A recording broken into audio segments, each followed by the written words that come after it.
Discussion start करने से पहले आप एथिक्स का एक एग्जाम्पल देखिए। ये हैं जीरोमिक जॉर्ज, अभी फिलहाल केरला की राजधानी तिरुवनंतपुरम के डीएम है, डीसी हैं। इनके ना पाँव में, अंगूठे में एक छोटा सा इन्फेक्शन हो गया नाखून में। तो इन्होंने क्या किया, हॉस्पिटल में डॉक्टर को फ़ोन किया, जो हॉस्पिटल में चीफ मेडिकल ऑफिसर होते हैं ना, उनको फ़ोन किया कि तुरंत के तुरंत डॉक्टर को अभी मेरे घर पर भेजो। तो चीफ मेडिकल ऑफिसर ने मना कर दिया कि भाई ओपीडी में ना 200 पेशेंट्स इंतजार कर रहे हैं, अभी हम डॉक्टर को आपके घर में नहीं भेज सकते। लेकिन इन्होंने धमकी दे दी कि अगर तुमने डॉक्टर को अभी के अभी मेरे घर में नहीं भेजा तो इसका तुम्हें अंजाम भुगतना पड़ेगा। तो मजबूरी में डॉक्टर को भेजना पड़ा इनके घर में। लेकिन अब देखो सॉरी, इस पर ना बहुत बड़ी कंट्रोवर्सी पैदा हो गई है। इवन डॉक्टर्स की जो एसोसिएशन है केरला में, उन्होंने आरोप लगाया है कि ये तो बहुत बड़ा एब्यूज ऑफ पावर है, मतलब अपने लिए अपनी पावर का गलत इस्तेमाल करने वाली बात हो गई। कौन सी वैल्यूज वायलेट होती हैं इस इशू में? सबसे पहले है एब्यूज ऑफ पावर, अपनी पावर का गलत ढंग से इस्तेमाल करना। दूसरा है मिस एलोकेशन ऑफ रिसोर्सेज, आप रिसोर्सेज को अच्छे ढंग से यूज कर सकते हो, इतने सारे गरीब लोग इंतजार कर रहे हैं, उनकी भलाई के लिए आप रिसोर्सेज को यूज कर सकते हो, लेकिन आपने अपने लिए यूज किया। जो देखो इतना इमरजेंसी वाला इशू नहीं था, माइनर एलिमेंट था, और देखो कोई अकाउंटेबिलिटी नहीं, आपसे क्वेश्चंस पूछे गए, आप चुप हो, आपने ऐसा क्यों किया? जनता का जो ट्रस्ट है तभी तो देखो खो जाता है सरकार में, गवर्नेंस में, अधिकारियों के ऊपर से। और देखो अपने सबऑर्डिनेट्स को, अपने जूनियर्स को धमकाना पर्सनल काम के लिए, ये भी गलत है। इसके अलावा और एथिक्स में कौन सी वैल्यू वायलेट हुए हैं आप बता सकते हो कमेंट बॉक्स में। डिस्कशन की शुरुआत करें। डेट आज की 14 मई है। आज 3 इश्यूज हम डिस्कस करेंगे। सबसे पहले मीडिएशन वाला इशू डिस्कस करेंगे, फिर एक आर्टिकल हम डिस्कस करेंगे फाइव आइज अलायंस के साथ में इंडिया के रिलेशंस। सबसे लास्ट में थिएटर कमांड्स बनाने की दिशा में अब इंडिया आगे चल रहा है। इंटर सर्विस ऑर्गेनाइजेशन वाला जो एक्ट है वो अब इंप्लीमेंट होना स्टार्ट हो गया है, वो भी डिटेल से डिस्कस करेंगे। चलिए डिस्कशन स्टार्ट करते हैं। आज के डिस्कशन में देखो first important article inter services organisation act से संबंधित है। अपना सिलेबस में जीएस पेपर 3 के इस टॉपिक से आर्टिकल को रिलेट कर सकते हो। देखो ये जो एक्ट है ना, वैसे पिछले साल पास हो गया था और प्रेसिडेंट से एसेंट भी मिल गई थी 15 अगस्त 2023 को, लेकिन 10 मई 2024 को ना गेजेट नोटिफिकेशन भी आ गया इस एक्ट का। मतलब अब इम्प्लीमेंटेशन भी स्टार्ट हो गया है, इन्फोर्समेंट स्टार्ट हो गया है। ये जो एक्ट है क्या करता है? ये एक्ट देखो आर्मी, एयरफोर्स और नेवी तीनों के बीच में कोऑर्डिनेशन ज़्यादा अच्छे से हो, थिएटराइजेशन हो, उस पे काम करता है। आपको ना बिल्कुल आसान शब्दों में बताऊंगा। आपने देखो थिएटर देखा होगा, थिएटर में क्या होता है, काफ़ी सारे जो कलाकार हैं ना एक्ट इंडिविजुअली करते हैं, लेकिन ना जब हम देखते हैं शो तो उसका कोई ना कोई मीनिंग निकलता है, आपस में उनका कोऑर्डिनेशन होता है। समझ गए? वैसे हर कोई अपनी एक्टिंग कर रहा है, लेकिन ओवरऑल देखोगे तो उससे शो बनता है, उसके कोई मीनिंग बनता है। तो उसी प्रकार से ना थिएटर में आर्मी, नेवी, एयरफोर्स एक्ट अपने आप ही करेंगे, लेकिन देखो तीनों मिल के काम करेंगे तो उनका कोई ऑब्जेक्टिव होगा। यहां से टर्म निकल के आती है थिएटराइजेशन, जिसमें इंडिविजुअल कलाकार मिल के काम करें, कोऑर्डिनेशन के साथ काम करें, ताकि उनकी आपस में एफिशिएंसी इंक्रीज हो और मिल के वो एक कॉमन ऑब्जेक्टिव को अचीव कर सकें। सरकार काफ़ी समय से प्रयास कर रही है कि हमारी तीनों फोर्सेस मिल के काम करें। इसी दृष्टि से ना 2019 में एक पोस्ट क्रिएट की गई थी, चीफ ऑफ डिफेंस स्टाफ। आपको याद होगा बिपिन रावत जो चीफ ऑफ डिफेंस स्टाफ थे, एक दुर्घटना में उनकी डेथ हो गई थी। तो ये पोस्ट इसीलिए क्रिएट की गई थी कि ना जॉइंटनेस होनी चाहिए तीनों फोर्सेस के बीच में आपस में। आज का जो युद्ध है ना, ऐसा युद्ध नहीं है कि तीनों फोर्सेस अलग अलग लड़ें, कि आर्मी को आवश्यकता है एयरफोर्स की तो एयरफोर्स को बुलाया जाए और कुछ दिनों बाद एयरफोर्स अपना काम करना स्टार्ट करे। नहीं, आज के समय में देखो स्टार्टिंग से ही एक साथ बैठ के प्लानिंग करें, एक साथ बैठ के अटैक कैसे करना है वो डिसाइड करें। आज का वार वैसा वार है। जैसे कारगिल में क्रिटिसिज्म होता है, कारगिल युद्ध में ना एयरफोर्स को काफ़ी लेट बुलाया गया था, एयरफोर्स की सेवाओं का अगर पहले यूज किया जाता तो काफी सारे सोल्जर्स की जो जानें हैं बचाई जा सकती थी। उसके बाद तो जो कमेटी गठित की गई थी उसमें और दोबारा बोला गया कि भैया ज्वाइंटनेस नहीं है, तीनों फोर्सेस मिलकर काम नहीं करती हैं अच्छे से। तो अभी आपसे कोई पूछे थिएटर कमांड का क्या मतलब है मिलिट्री में, देखो मिलिट्री में ना थिएटर कमांड का मतलब यह है एक स्पेसिफिक ज्योग्राफिकल एरिया में, एक स्पेसिफिक ज्योग्राफिकल एरिया में सभी जो मिलिट्री ऑपरेशंस है ना उनको ना एक ही कमांड के अंडर प्लान किया जाता है, कोऑर्डिनेट किया जाता है, एग्जीक्यूट किया जाता है। आपको ऐसे नहीं समझ में आएगा, मुझे पता है, मैं आपको एग्जांपल देके बताऊंगा। जैसे ना यूएसए की एक कमांड है इंडो पैसिफिक रीजन के लिए, एशिया पैसिफिक वाली जो कमांड है ना इंडो पैसिफिक रीजन में। अब ना यूएसए की इस कमांड में ना ऐसा नहीं है यूएसए की आर्मी, एयरफोर्स, नेवी सब अलग अलग काम कर रहे हैं, नहीं, एक ही कमांड है। मतलब एक ही हेड के अंतर्गत तीनों फोर्सेस एक साथ काम करती हैं। अब समझ गए आप, मतलब एक एरिया में एक ही कमांड होगी। जैसे यूएसए का मिडिल ईस्ट की कमांड है तो उस मिडिल ईस्ट कमांड में ना सब आ जाएगा, यूएस की नेवी, एयरफोर्स और आर्मी। एक ही कमांड के अंतर्गत ये तीनों मिलकर काम करेंगे, एक ही हेड का डिसीजन चलेगा कि क्या करना है क्या नहीं करना है। आज के समय में देखो ये इंटीग्रेटेड कमांड वाला जो सिस्टम है ना सभी मेजर कंट्रीज में है, जैसे चाइना में है, रशिया में है, यूएस में है, यूके में है, फ्रांस में है। अभी मैंने आपको एग्जांपल से समझाया भी, बट इंडिया में अभी तक ये नहीं है। इंडिया में अंडमान एंड निकोबार में एक इंटीग्रेटेड कमांड है, अदरवाइज दूसरी जगहों पर इसके एग्जांपल्स नहीं देखने को मिलते हैं। बट देखो अब इंडिया भी थिएटर कमांड्स बनाने जा रहा है ताकि तीनों फोर्सेस मिलकर काम कर सके, आपस में कोऑर्डिनेशन हो। लेकिन इंडिया का जो कंसेप्ट है ना थिएटर कमांड्स का थोड़ा अलग है यूएस चाइना से। इंडिया ना वन बॉर्डर वन फोर्स के कंसेप्ट पे काम करेगा। मतलब जैसे पाकिस्तान से लड़ना है तो पूरे वेस्टर्न बॉर्डर से निपटने के लिए एक थिएटर कमांड, चाइना से निपटना है तो चाइना से जो बॉर्डर लगता है ना वहां पे एक थिएटर कमांड। तो इंडिया इस अप्रोच के साथ काम करना चाहता है, समझ गए ना। मतलब पाकिस्तान से निपटने के लिए एक ही इंटीग्रेटेड कमांड, चाइना से निपटने के लिए एक ही इंटीग्रेटेड कमांड, मैरीटाइम एरियाज को आपको सिक्योर करना है इंडियन ओशन में दूसरी जगहों पर एक ही थिएटर कमांड आप स्टैब्लिश करो जिसका हेडक्वार्टर हो कोयम्बटूर। मतलब one border one force. India border के हिसाब से चलना चाहता है, ना कि डायरेक्शंस के हिसाब से, eastern command, western command, northern command, उसके हिसाब से इंडिया नहीं चलना चाहता। इंडिया बॉर्डर के हिसाब से चलना चाहता है। हमें बॉर्डर की सुरक्षा करनी है तो बॉर्डर के हिसाब से आप एक इंटीग्रेटेड कमांड स्टैब्लिश कर दो। जैसे देखो एग्जाम्पल के तौर पर सेखटकर कमेटी की रिपोर्ट आई थी 2015 में। इस कमेटी ने ना 3 इंटीग्रेटेड थिएटर कमांड्स रिकमेंड की थी, चाइना बॉर्डर के लिए, पाकिस्तान बॉर्डर के लिए और एक मैरीटाइम ऑपरेशन चलाने के लिए साउथ में। अब फाइनली कैसे थिएटर कमांड्स बनेंगी वो तो देखने वाली बात होगी, लेकिन ये एग्जाम्पल है कि सेक्रेटरी कमेटी ने ये बोला था। अब क्वेश्चन ये उठता है कि नीड क्या है हमारे देश में थिएटर कमांड्स की। देखो वैसे तो अभी काफी सारी ऑर्गेनाइजेशंस हैं जहां पे ये आर्मी, नेवी और एयरफोर्स मिलके काम करते हैं, बट अब नीड बताऊं आपको क्यों है। मान लीजिए एक जगह पे ना दोनों मिलके ऑपरेशंस चला रहे हैं तो आपस में डिस्प्यूट हो गया, आर्मी के सोल्जर का और नेवल पर्सनल का आपस में डिस्प्यूट हो गया, डिसिप्लिन प्रोसीडिंग स्टार्ट हो गई। लेकिन देखो आर्मी के सोल्जर के खिलाफ कार्रवाई की जा सकती है आर्मी एक्ट के अकॉर्डिंग, और जो नेवल सोल्जर ने गलती की उसके खिलाफ कार्रवाई की जा सकती है नेवी एक्ट 1957 के अंतर्गत। तो कहने का मतलब यह है डिसिप्लिन इनफोर्स करवाना दिक्कत होती है।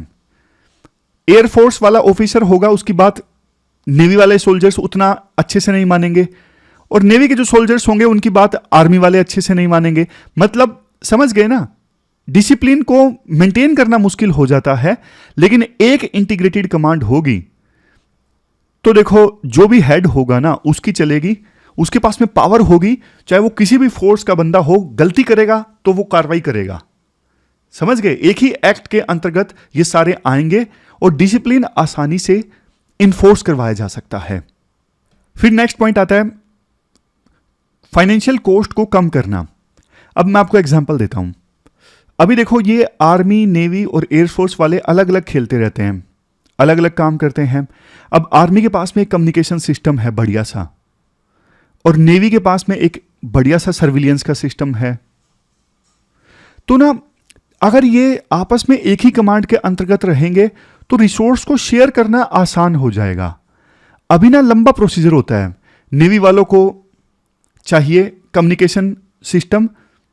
नेवी वालों को पहले तो हो सकता है पता ही ना हो कि आर्मी के पास में कितने कम्युनिकेशन सिस्टम है, क्या उनके पास कोई स्पेयर है या नहीं है।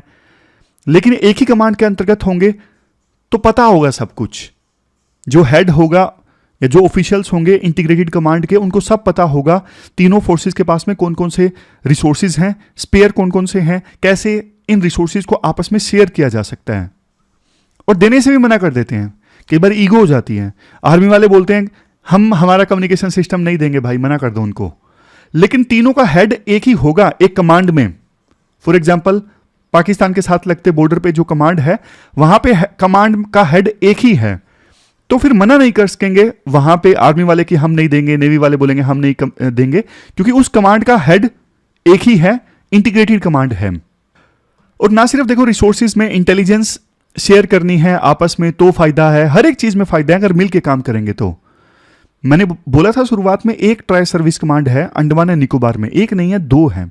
एक दूसरा स्ट्रेटेजिक फोर्स कमांड भी है, ये न्यूक्लियर वेपन से संबंधित है। समझ गए? और देखो सबसे बड़ी बात, ये जो एक्ट है ना 2023 का, ये इनेबलिंग एक्ट है। आप बोलोगे सर इनेबलिंग एक्ट क्या होता है? मतलब ये एक्ट ना ऑलरेडी, ऐसा नहीं है कि सर्विस रूल्स चेंज कर देता है, मतलब आर्मी एक्ट को चेंज कर दिया, नेवी एक्ट को चेंज कर दिया, अब सर्विस रूल्स अलग हैं। नहीं, ऐसा नहीं है। सर्विस रूल्स वही हैं, बट हम डिपार्टमेंट्स को रीऑर्गेनाइज किया जाएगा थोड़ा थोड़ा। जैसे अलग से ऑफिस स्टैब्लिश कर दिया जहां पे तीनों फोर्सेस के ऑफिसर्स बैठेंगे और उनका हेड बैठेगा जो इंटीग्रेटेड कमांड का हेड है। ऐसा थोड़ा बहुत रीऑर्गेनाइजेशन चलेगा। तो कुछ फीचर्स हैं इस एक्ट के। सबसे पहले जॉइंट सर्विस कमांड, जो एग्जिस्टिंग इंटर सर्विस ऑर्गेनाइजेशंस है ना, उनको डाल दिया जाएगा इस एक्ट के अंतर्गत। मतलब एग्जिस्टिंग ऐसी ऑर्गेनाइजेशंस जहां पे तीनों मिलकर काम करते हैं, वो अब इसी एक्ट के अंतर्गत आ जाएंगे। जैसे देखो, अंडमान एंड निकोबार कमांड है, डिफेंस स्पेस एजेंसी है, नेशनल डिफेंस एकेडमी है। ये अभी तक एग्जाम्पल्स थे इंटर सर्विस ऑर्गेनाइजेशंस के सारे अब इस एक्ट के अंदर आ जाएंगे। जो देखो इंटर सर्विस ऑर्गेनाइजेशन के पर्सनल होंगे ना, कम से कम वो 2 सर्विसेज से जरूर होंगे। ऐसा नहीं कि सारे के सारे ऑफिशियल्स आर्मी से उठा लिए और नाम दे दिया इंटर सर्विस ऑर्गेनाइजेशन, ऐसा नहीं होगा। कम से कम 2 सर्विसेज से ऑफिशियल्स का होना जरूरी है। कंट्रोलिंग पावर किसके पास होगी? देखो, थिएटर कमांड की जो कमांडिंग पावर है ना, वो कमांडर इन चीफ या फिर ऑफिसर इन कमांड के पास में होगी, जो कि ना पूरे अपना कंट्रोल इस्टेब्लिश करेगा पूरे थिएटर कमांड के ऊपर। और जैसा मैंने शुरुआत में बताया था, डिसिप्लिन इंश्योर करवाएगा पूरी कमांड के अंतर्गत कि आपस में एयरफोर्स और नेवी वाले आपस में लड़े ना, एक दूसरे की हेल्प करें। ये सब काम करवाने का जिम्मा होगा कमांडर इन चीफ का। सरकार का क्या रोल होगा? सरकार देखो इस इंटर सर्विस ऑर्गेनाइजेशन का सुपरविजन करेगी और गवर्नमेंट समय समय पे डायरेक्शंस दे सकती है इंटर सर्विस ऑर्गेनाइजेशन को। और कल को कोई नई फोर्स इस्टेब्लिश की जाए, कोई नई फोर्स ही इस्टेब्लिश कर दी आर्मी, नेवी, एयरफोर्स के अलावा, उसको भी फिर इस एक्ट के अंतर्गत डाला जा सकता है। एलिजिबिलिटी क्या है कमांडर इन चीफ बनने के लिए? ये एलिजिबिलिटी है, या तो देखो आर्मी में ब्रिगेडियर रैंक का अधिकारी हो या फिर नेवी में फ्लैग ऑफिसर रैंक का अधिकारी, दी हुई हैं सब। एडमिरल फ्लीट का रैंक का एडमिरल या फिर वाइस एडमिरल या फिर रियर एडमिरल, और सबसे लास्ट में air officer of the air force, यानी ग्रुप कैप्टन से ऊपर का अधिकारी। तो इन तीनों में से कोई भी एलिजिबिलिटी फुलफिल होती हो तो वो फिर एलिजिबल है थिएटर कमांड का कमांडर इन चीफ बनने के लिए। अब थोड़ा और ज़्यादा बिल्कुल डिटेल में जाके ये है, इतना याद रखने की आवश्यकता नहीं है, आंसर में आप नहीं लिख पाओगे। थिएटर कमांड्स बोला ये जा रहा है, देखो मतलब संभावना व्यक्त की जा रही है कि एक कमांड बनेगी लखनऊ में, एक कोयम्बटूर में बनेगी और एक प्रयागराज में बनेगी। कोयम्बटूर में जो बनेगी वो देखो मैरीटाइम थिएटर कमांड होगी, और लखनऊ में जो कमांड बनेगी वो नॉर्दर्न थिएटर कमांड होगी, और प्रयागराज में जो बनेगी ये सेंट्रल कमांड होगी। हालांकि देखो अभी सिर्फ ये संभावनाएं हैं, अब सरकार फाइनली बताएगी तब पता लगेगा। फायदे मैं आपको बता चुका हूँ, इंटीग्रेशन ज़्यादा बढ़िया से होगा, रिसोर्स यूटिलाइज होगा अच्छे से एक दूसरे का, इफेक्टिव मेंटेनेंस होगा, डिसिप्लिन इंश्योर करवाने में आसानी होगी, ऑपरेशंस अच्छे से चलेंगे, हमारी फोर्स, हमारी मिलिट्री और ज़्यादा लीथल होगी, ये नेशनल इंटरेस्ट में है। तो ये सारी चीज़ें हम डिस्कस कर चुके हैं। कम्युनिकेशन बढ़िया होगा तीनों फोर्सेस के बीच में। कुछ चैलेंजेस हैं, चैलेंजेस जैसे देखो एजुकेशनल बेडरोक। राइटर कहते हैं देखो अभी जैसे अब मान लीजिए एनडीए है, दूसरे कॉलेजेस हैं जहाँ पे ये ऑफिसर निकल के आते हैं, वहीं से इन्हें थोड़ा आइडिया दे दिया जाए कि भैया आपको दूसरे फोर्सेस के साथ मिलकर भी काम करना पड़ सकता है, तो वो पहले से तैयार रहें। मतलब शुरुआत से ही जब ऑफिसर बनते हैं ना, शुरुआत से ही उनके करिकुलम में डाल दिया जाए ये चीज़ कि आपको आगे जाके मिलके काम करना हो। फिर नेक्स्ट है नेशनल सिक्योरिटी स्ट्रेटेजी। देखो नेशनल सिक्योरिटी स्ट्रेटेजी होना जरूरी है, तभी तीनों मिलके अच्छे से काम कर सकेंगे। अब जैसे मैं आपको एग्जांपल देता हूं, अब मैरीटाइम थिएटर कमांड है, वहां पे देखो आर्मी वालों को भी कुछ जरूरत है, नेवी वालों को भी कुछ जरूरत है किसी इक्विपमेंट की। आर्मी वाले बोलेंगे भैया हमारा काम ज़्यादा जरूरी है, नेवी वालों को आप हमें दे दीजिए। देखो इंश्योर करवाने के लिए बेशक एक इंटीग्रेटेड कमांड होगी जो फैसला लेगी कि अभी जो नेवी वाले हैं अपना इक्विपमेंट आर्मी वालों को दे दें, लेकिन फिर भी देखो ये सारी चीज़ें एक लिखित में हो जाए, एक स्ट्रेटेजी बन जाए कि हमेशा priority will be given to piracy operations या फिर priority will be given to maritime exercises. सब कुछ लिखित में होना, एक प्रॉपर स्ट्रेटेजी हो, डॉक्ट्रिन हो, तो चीज़ों को इंप्लीमेंट करवाना ज़्यादा आसान होगा। बजाय देखो कागजों में तो इंटीग्रेटेड कमांड है, लेकिन नेवी में असंतोष फैल गया, डिससेटिस्फैक्शन फैल गया कि हमारे साथ अन्याय हो रहा है, आर्मी को ज़्यादा तवज्जो दी जा रही है, वो सब नहीं होना चाहिए। नेक्स्ट चैलेंज जो मैंने आपको बताई दिया बातों बातों में, इंटर सर्विस कंपटीशन हो सकता है। मतलब सारे जो फोर्स हैं अपने अपने एसेट्स पे ज़्यादा फोकस करेंगे, शेयर नहीं करेंगे, अपने अपने इंटरेस्ट को ज़्यादा सर्व करेंगे। कई बार ऐसा हो सकता है कि तो देश इंटरेस्ट सबसे ऊपर रहने चाहिए। ये चीज़ अच्छे से इंप्लीमेंट करना जरूरी है।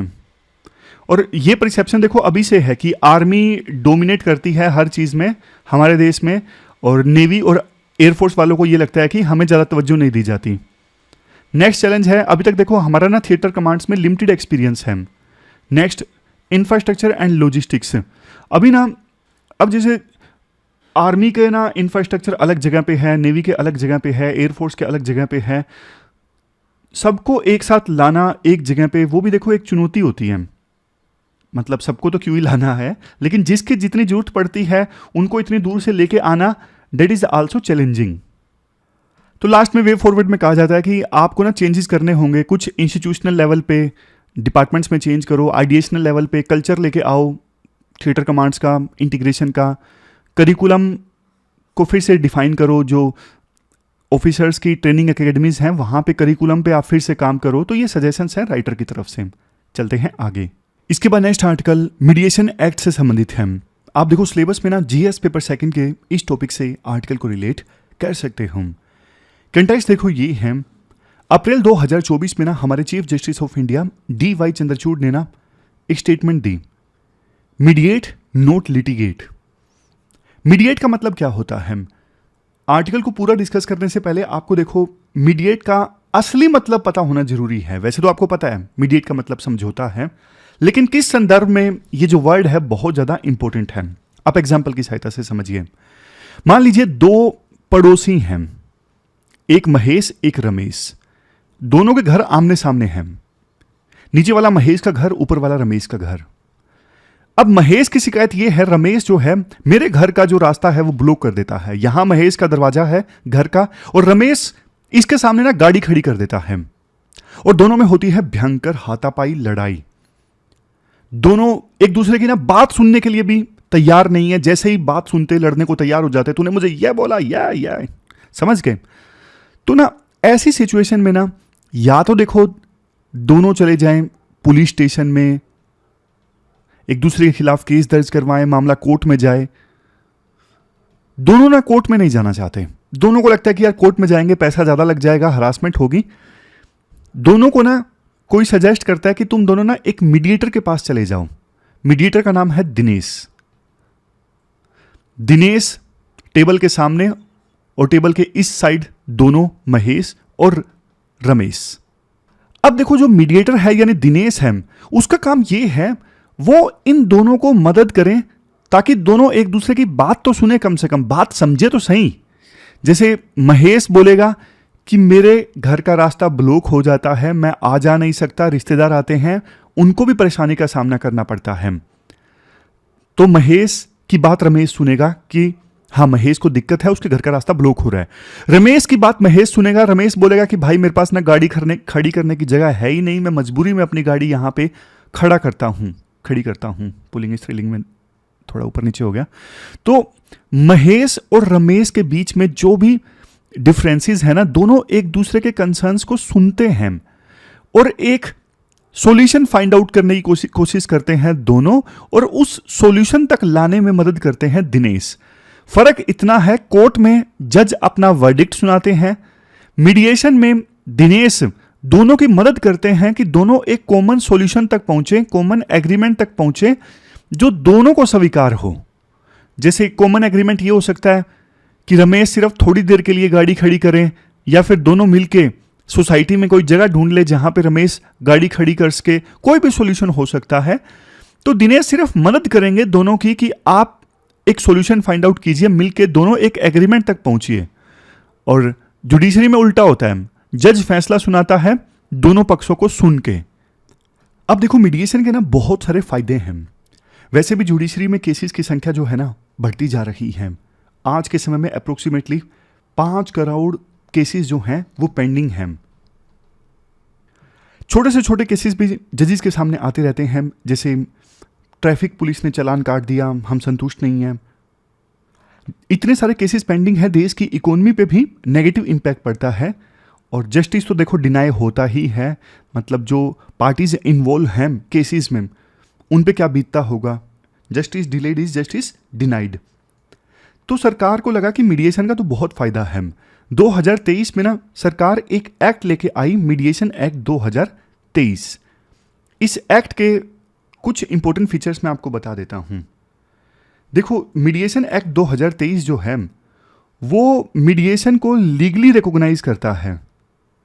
मतलब कि मीडिएशन के थ्रू कोई एग्रीमेंट जब होगा ना दोनों पार्टीज के थ्रू, उसको फिर लीगली इन्फोर्स करवाया जा सकता है, कानून भी उस एग्रीमेंट को स्वीकार करेगा। नेक्स्ट इंपॉर्टेंट पॉइंट ये है, मीडिएशन एक्ट 2023 में प्री लिटिगेशन मीडिएशन, इसका प्रोविजन भी किया जाता है। प्री लिटिगेशन मीडिएशन कि कोर्ट में आने से पहले आप मीडिएशन का रास्ता अख्तियार करो, ऑप्शन रहेगा दोनों पार्टीज के पास में। मतलब जैसे इस लड़ाई में महेश और रमेश कोर्ट में चले गए तो जज पहले पूछेंगे क्या आप मीडिएशन के थ्रू अपने डिस्प्यूट को सोल्व करना चाहते हो, एग्रीमेंट तक आना चाहते हो। उनको ऑप्शन दिया जाएगा। अगर वो बोलेंगे नहीं हमें बस केस ही लड़ना है कोर्ट में, तब फिर कोर्ट में सुनवाई चलेगी। इसके अलावा 2023 के मीडिएशन एक्ट में ऑनलाइन मीडिएशन का भी प्रोविजन है, और इसके साथ साथ कम्युनिटी मीडिएशन सेंटर्स का भी प्रोविजन है, ताकि लोकल लेवल पे ये कम्युनिटी मीडिएशन सेंटर्स जो हैं डिस्प्यूट्स को रिजोल्व करवाने में मदद करें। तो ये है क्या, कौन सा पॉइंट, कम्युनिटी मीडिएशन सेंटर्स। और सबसे लास्ट में ये 2023 का जो एक्ट है ना, मीडिएशन के लिए एक टाइम लिमिट सेट करता है। ज़्यादातर केसेस में ये कहा गया है कि मीडिएशन को ना आप 180 दिनों के अंदर अंदर कंप्लीट करो, इससे ज़्यादा का वक्त आप मत लो। तो टाइम लिमिट रख दी गई है 180 दिन, हालांकि कुछ एक्सेप्शंस दे दिए गए हैं। तो ये मैंने आपको 2023 के एक्ट के कुछ मुख्य प्रोविजंस बताए। अब देखो जैसे फैमिली डिस्प्यूट्स हैं, चाइल्ड की कस्टडी को लेकर विवाद है, डाइवोर्स से संबंधित केसेस हैं, प्रॉपर्टी डिवीजन है, या फिर कमर्शियल डिस्प्यूट्स है, जैसे कॉन्ट्रैक्ट्स, दो पार्टनर्स के बीच में लड़ाई हो गई, कॉन्ट्रैक्ट इन्फोर्स नहीं किया गया। कंज्यूमर को डिस्प्यूट्स हैं, दुकानदार ने माल घटिया दे दिया, सर्विस अच्छी नहीं दी। तो इन मामलों में ना मीडिएशन का बहुत ज़्यादा यूज़ हो सकता है। चलो देखो बेसिक्स आप कंप्लीटली समझ गए, अब आप आज का आर्टिकल अच्छे से समझोगे। देखो महात्मा गांधी ने भी ये बोला था कि एक वकील का काम, एक लॉयर का असली काम लिटिगेशन नहीं है, बल्कि दोनों पार्टीज को यूनाइट करना है। तो गांधी जी के विजन को पूरा करता है ये 2023 का मीडिएशन एक्ट। इसके अलावा फॉर्मर सुप्रीम कोर्ट के जज हैं जस्टिस एस के कोल, इन्होंने भी हाल ही में मीडिएशन की इंपॉर्टेंस को हाईलाइट किया।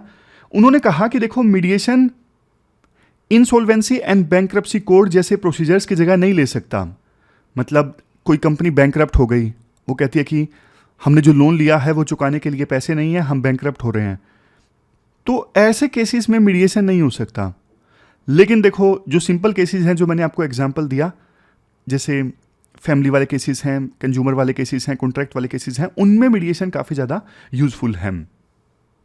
इसके बाद राइटर बोलते हैं, देखो ये मीडिएशन एक्ट 2023 है ना, इसको इम्प्लीमेंट करने में ना कुछ चैलेंजेस हैं। एक मेजर चैलेंज मीडिएटर्स की स्किल डेवलपमेंट का है। अभी के हिसाब से देखो, गाइडलाइंस ये हैं, जो लोग मीडिएटर बनना चाहते हैं ना, उनको देखो अपनी इस फील्ड में कम से कम 15 साल का एक्सपीरियंस होना जरूरी है, तभी वो मीडिएटर बन सकते हैं। लेकिन आप एक बात देखिए, जो लॉ स्टूडेंट्स हैं उनको देखो प्राइमरीली क्या सिखाया जाता है, उन्हें वकालत करना सिखाया जाता है, कोर्ट में किसी पार्टी के केस को एडवोकेट करना सिखाया जाता है। लेकिन एक मीडिएटर का जो काम है ना, वकील के काम से काफ़ी अलग है। जहां देखो, वकील जो है वो एक पार्टी के केस की वकालत करता है, मीडिएटर को देखो न्यूट्रल, इम्पार्शियल और अनबाइस्ड होना पड़ता है। समझ गए? तो मान लीजिए किसी पर्सन के पास 15 साल का लॉयर का एक्सपीरियंस है, तो क्या वो एकदम से मीडिएटर का रोल ठीक से निभा सकेगा? क्योंकि कोर्ट में तो उसने एक पार्टी की तरफ से केस लड़ा है, लेकिन मीडिएटर में, जैसे मैंने आपको बताया, दोनों पार्टीज का ख्याल रखना पड़ता है। तो इस प्रॉब्लम का समाधान कैसे हो सकता है? मीडिएटर्स को कैसे ट्रेन किया जाए? राइटर कहते हैं, एक टर्म है को-मीडिएशन। को-मीडिएशन का मतलब क्या है? को-मीडिएशन मतलब, आपको सिंपल देसी भाषा में बताऊं, असिस्टेंट डायरेक्टर। अब जैसे देखो, महेश और रमेश के बीच में लड़ाई है, दिनेश मीडिएटर है, तो दिनेश का एक चेला सुरेश साइड में बैठा है।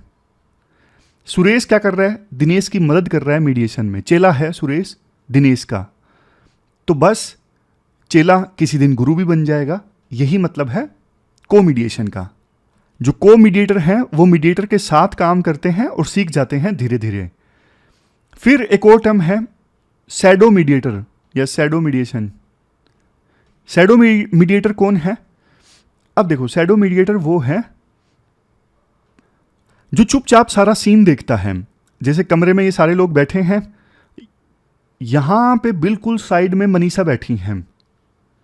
मनीषा जो है पूरा मीडिएशन देख रही हैं, कुछ भी नहीं कर रही हैं, सिर्फ देख रही हैं, ऑब्जर्व कर रही हैं चीज़ों को कि चीज़ें कैसे चल रही हैं। तो मनीषा क्या है? मनीषा शैडो मीडिएशन में हिस्सा ले रही है, मतलब चीज़ें अभी ऑब्जर्व करके सीख रही हैं।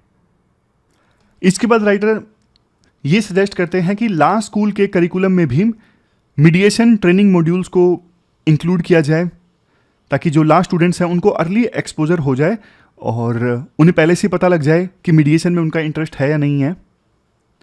मीडिएशन में भी देखो बढ़िया ढंग से ज़्यादा पैसे कमाए जा सकते हैं। ऐसा नहीं कि एज ए लॉयर काम करेगा कोई पर्सन तो ज़्यादा पैसा मिलेगा। हाई प्रोफाइल कॉर्पोरेट ग्रुप्स के केसेस हैं, उन केसेस में मीडिएशन करवाने से काफ़ी पैसा मिलता है। अब एक रियल एग्जांपल आपको देता हूँ मीडिएशन का।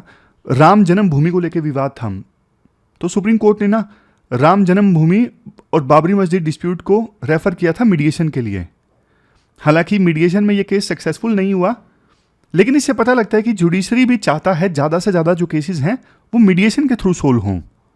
तो लास्ट में कंक्लूजन में राइटर बोलते हैं, ये देखो छोटे छोटे चेंजेस हम लेके आएंगे ना मीडिएशन एक्ट 2023 में, तो मीडिएशन जो है उसको सोसाइटी और ज़्यादा एडोप्ट करेगी।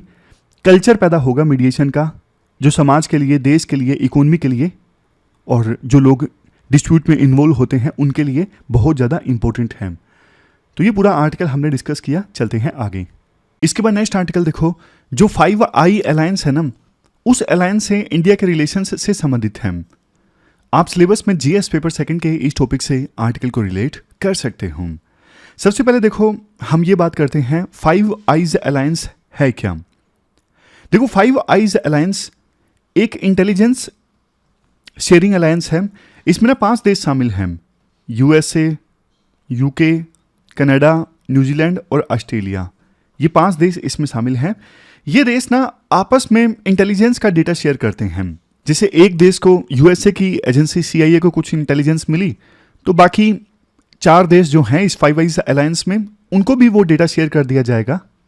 तो इस प्रकार से आपस में ये शेयरिंग करते रहते हैं। और ये अलायंस जो है वो वर्ल्ड वार सेकेंड के टाइम से ही एग्जिस्ट करता आ रहा है। उस टाइम देखो इन देशों ने ना मिलकर नाजी जर्मनी के अगेंस्ट इंटेलिजेंस ऑपरेशंस कंडक्ट किए थे, और तब से लेके अभी तक ये जो अलायंस है वो चला आ रहा है। अभी कंटेक्स्ट देखो ये है, हाल ही में कुछ रिपोर्ट्स आई कि इंडिया की जो इंटेलिजेंस एजेंसीज हैं, खास करके रो 5 आइज के कुछ देशों में जैसे कनाडा में और ऑस्ट्रेलिया में अपने एजेंट्स को भेज रही है, खास करके रो के एजेंट्स को। तो ये जो चीज़ है ना, वो हमारे जो रिलेशंस हैं 5 आइज अलायंस के साथ, उनको उलझन में डालते हैं। मतलब रिलेशंस में एक नेगेटिविटी क्रिएट करते हैं।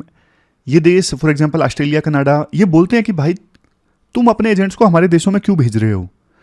इस अलायंस में ना हमारे यूएसए के साथ अच्छे रिश्ते हैं। हमारे रिश्ते देखो वैसे ऑस्ट्रेलिया के साथ भी बढ़िया हैं। इंडिया की एजेंसी रो एजेंट्स इसलिए भेजती हैं खालिस्तानी थ्रेट को काउंटर करने के लिए। इसके बाद ना राइटर आर्टिकल में ये बोलते हैं, देखो ये जो 5 आइज अलायंस है ना, अब इस अलायंस के और इंडिया के इंटरेस्ट कुछ इश्यूज पे तो कन्वर्ज होते हैं, मतलब दोनों के इंटरेस्ट सेम हैं। कुछ ऐसे भी इश्यूज हैं जहां पर देखो दोनों के जो इंटरेस्ट हैं वो डाइवर्ज होते हैं, मतलब दोनों के इंटरेस्ट अलग अलग हैं, सहमति नहीं है उन इश्यूज पे। तो पहले जिन इश्यूज पे दोनों की सहमति है, आपस में दोनों मिलकर काम कर सकते हैं, पहले उन इश्यूज की बात करते हैं। सबसे पहले है काउंटर टेररिज्म में कोऑपरेशन। काउंटर टेररिज्म देखो एक गंभीर तरह की चुनौती है। आतंकवाद के खिलाफ लड़ाई में ना इंटेलिजेंस शेयरिंग का इंपॉर्टेंस काफ़ी ज़्यादा होता है, और क्योंकि इंटेलिजेंस पहले से है तो जो टेररिस्ट अटैक्स हैं उनको प्रिवेंट किया जा सकता है। जैसे देखो यूएस ने हमें पहले से इंटेलिजेंस दी थी मुंबई अटैक की, लेकिन भारत सरकार का कहना था उस समय कि देखो इस प्रकार से ना इंटेलिजेंस बहुत सारी आती थी, हम स्पेसिफिक नहीं थे। यूएस की जो इंटेलिजेंस थी वो बिल्कुल स्पेसिफिक नहीं थी। लेकिन कहने का मतलब ये है कि इनके पास में बहुत सारी इंटेलिजेंस होती है और इंडिया के पास भी अपनी इंटेलिजेंस है। तो आपस में ना काउंटर टेररिज्म के मुद्दे पे दोनों आपस में कोऑपरेट कर सकते हैं और आतंकवाद से एक साथ आकर निपट सकते हैं। इसके अलावा देखो नेक्स्ट है साइबर सिक्योरिटी। साइबर सिक्योरिटी भी देखो एक ऐसा एरिया है जहां पे कोऑपरेशन हो सकता है। आज के डिजिटल वर्ल्ड में साइबर थ्रेट से लड़ना बहुत ज़्यादा ज़रूरी हो गया है।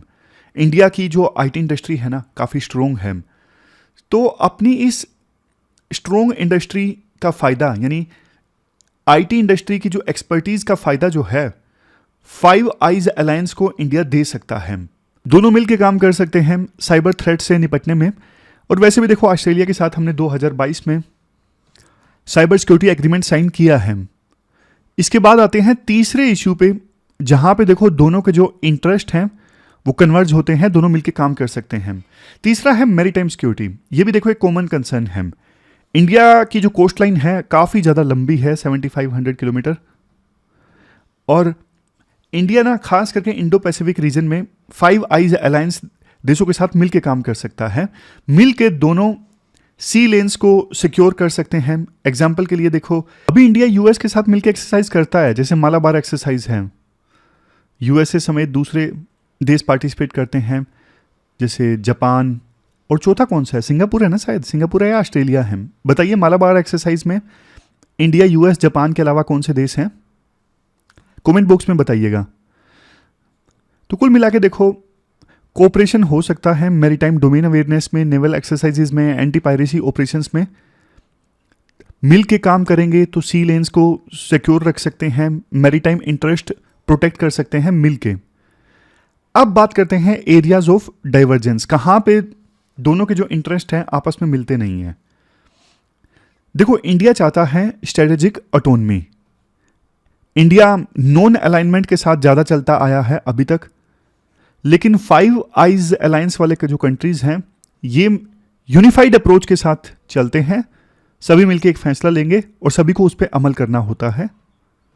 लेकिन इंडिया चाहता है कि हमारे ऊपर ना कोई फोर्स ना डाले कि आपको ये काम करना है।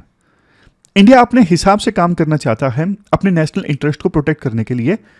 इंडिया पे कोई दबाव डाले, इंडिया को वो बात पसंद नहीं आती। इंडिया अपने डिसीजंस खुद लेना चाहता है। नेक्स्ट है रीजनल डायनेमिक्स। अब देखो, इंडिया के पड़ोसी देश हैं चाइना और पाकिस्तान। अब ये जो 5 आइज वाला अलायंस है, अब इनका दुश्मन है मान लीजिए चाइना। ये तो देखो सीधा सीधा चाइना को बुरा भला कहेंगे, चाइना को क्रिटिसाइज करेंगे। लेकिन इंडिया को देखो, वैसे चाइना इंडिया का भी दुश्मन है, बट चाइना इंडिया का पड़ोसी देश भी है, हमारा बॉर्डर लगता है। तो हमें थोड़ा सा बैलेंस्ड अप्रोच अपनानी पड़ती है। क्या बोलना है चाइना को, ऐसा नहीं कि हम कुछ स्टेटमेंट दे दें और बदले में बॉर्डर पे टेंशंस क्रिएट हो जाएं। ये जो 5 आइज अलायंस वाले देश हैं, इनका चाइना के साथ बॉर्डर नहीं लगता ना, ये चाइना को कुछ भी बोल दें। लेकिन इंडिया कुछ भी नहीं बोल सकता है, इंडिया कुछ भी एक्ट नहीं कर सकता है। इंडिया को यह भी इंश्योर करना जरूरी है ज्यादा टेंशंस ना क्रिएट हो जाएं इंडिया और चाइना के बीच में। नेक्स्ट इशू है डेटा प्राइवेसी एंड सोवरेनिटी। अब जैसे देखो 2018 में एक बिल आया हमारे पार्लियामेंट में कि जो डेटा इंडिया में जनरेट होता है वो लोकली स्टोर करके रखा जाए। लेकिन ये 5 आइज अलायंस वाले देश जो हैं, ये डेटा के फ्री फ्लो में विश्वास रखते हैं कि डेटा को इंडिया में या फिर किसी देश में ना स्टोर करके रखा जाए, वो कहीं भी स्टोर करके रखा जाए पूरे वर्ल्ड के किसी भी हिस्से में। तो यहां पे भी दोनों की आपस में बनती नहीं है। 5 आइज अलायंस और इंडिया दोनों के अप्रोच जो है वो अलग है। तो डिफरेंसेस तो देखो हैं, बट ना दोनों को मिलकर काम करना चाहिए ताकि कन्फ्रंटेशन को अवॉइड किया जा सके। अगर देखो कन्फ्रंटेशन होगा तो इससे दोनों को नुकसान होगा। जैसे देखो मान लीजिए 5 आइज अलायंस का इंडिया के साथ कन्फ्रंटेशन बढ़ेगा तो फिर क्वाड भी ठंडे बस्ते में चला जाएगा, क्वाड ग्रुप एक्टिव नहीं रहेगा, जिससे यूएस को भी नुकसान होगा, इंडिया को भी नुकसान होगा। अगर कन्फ्रंटेशन बढ़ेगा तो इन देशों के साथ में इंडिया के जो ट्रेड रिलेशंस हैं वो हैम्पर हो सकते हैं। इंडिया के यूएस के साथ, ऑस्ट्रेलिया के साथ, इन देशों के साथ अच्छे ट्रेड रिलेशंस हैं जो कि प्रभावित हो सकते हैं अगर कन्फ्रंटेशन बढ़ेगा तो। अभी देखो 5 आइज अलायंस और इंडिया दोनों का कंसर्न है चाइना। तो कैसे दोनों आपस में कोऑपरेट कर सकते हैं चाइना की थ्रेट को काउंटर करने के लिए? कैसे दोनों काम कर सकते हैं पूरे वर्ल्ड में democracy, rule of law, human rights, ये सारी शेयर्ड वैल्यूज को प्रमोट करने के लिए इन पर ध्यान देना ज्यादा जरूरी है बजाय के कन्फ्रंटेशन के। दोनों को, 5 आइज अलायंस को और इंडिया को, दोनों को ना फ्लेक्सिबल रहना होगा और हर एक इशू पे सेपरेटली एंगेज करना होगा। मतलब कोई भी इशू आए उस पर अलग से एंगेज करो, ऐसा नहीं कि हर एक इशू टोटल रिलेशंस पे असर डालें। तो ये सबके लिए बेनिफिशियल है।